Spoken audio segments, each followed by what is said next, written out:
Good morning, kids. It's your time now. Time for Bethany Little Spuds. Okay, this is what you're going to do. You're going to watch and listen very carefully to the video. And at the end, there's going to be one question to answer. And if you can answer it, go ahead and follow the instructions after the video. Okay, have a good day. Bye-bye now.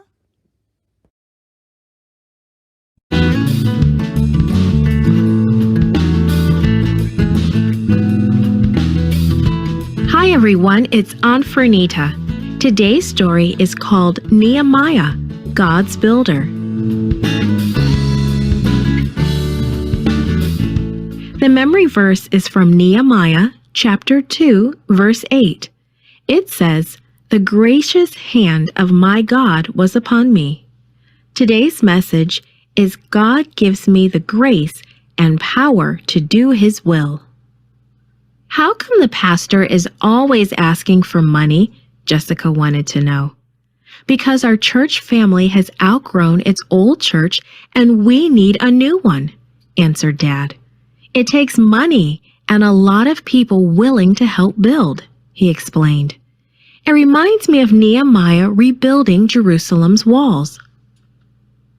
I'm so glad to see you again, Nehemiah exclaimed, hugging his brother Hanani. Hanani had recently arrived with others from Judah. How are you? How are the rest of the Jews surviving back in Jerusalem? The smile left Hanani's face. Not well, he said sadly. The wall around Jerusalem has been torn down. The gates have all been burned. Enemies could walk right in and attack God's people. Nehemiah sank into a chair. Tears spilled down his cheeks. For the next few weeks, Nehemiah mourned. He fasted and he prayed. "Oh Lord," he pleaded, "listen to my prayer. I am going to ask the king for a great favor. Please put it into his heart to be kind to me." One evening, Nehemiah went to work as usual. He carried the king's drink to him at the dinner table. The king looked up. "Why do you look so sad tonight?" he asked. "Long live the king," Nehemiah exclaimed. "I am sad because the city where my ancestors are buried is in ruins." "How can I help you?" the king asked kindly. Nehemiah prayed a quick, silent prayer. Then he answered the king, "Please send me to Judah to rebuild the city where my ancestors are buried." Nehemiah took a big breath.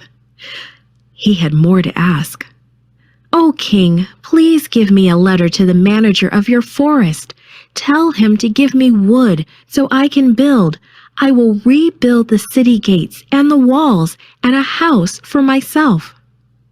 The king wrote the letter. Then he ordered army officers and soldiers on horseback to go with Nehemiah.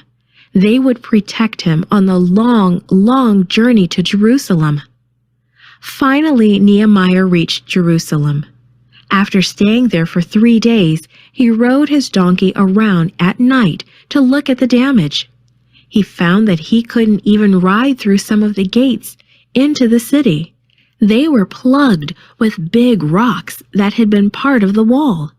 Then Nehemiah spoke to the city leaders. He told them about the king and how God had helped him so far. "Let's rebuild the wall of Jerusalem," he exclaimed. So the people began the work, and they worked hard. But their enemies made plans to attack and kill the Jews. The Jews prayed and asked God to protect them. Then Nehemiah told them to get their swords, their spears, and their bows and arrows. They would guard the wall with one hand and work with the other. "Don't be afraid of the enemy. Remember the Lord," Nehemiah encouraged them. Many times the enemies tried to stop the rebuilding work. Nehemiah prayed constantly, and God gave him the wisdom to know what to do. The work continued, and the wall was finished in just 52 days. God blessed this project in many ways. He gave Nehemiah courage to ask the king for help. He gave the workers power to carry on their rebuilding. God truly led his people. This podcast is read by Franita Buddy for Gracelink.net. Created and produced by Falvo Fowler. Post-produced by Faith Toe at Studio El Piso. The theme music is by Clayton Kinney.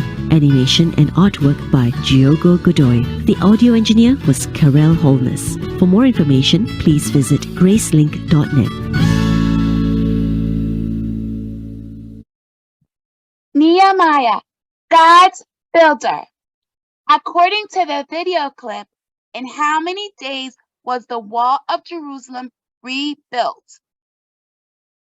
If you know the answer, email your name and answer to bethanylittlespuds@gmail.com for your chance to win a gift certificate.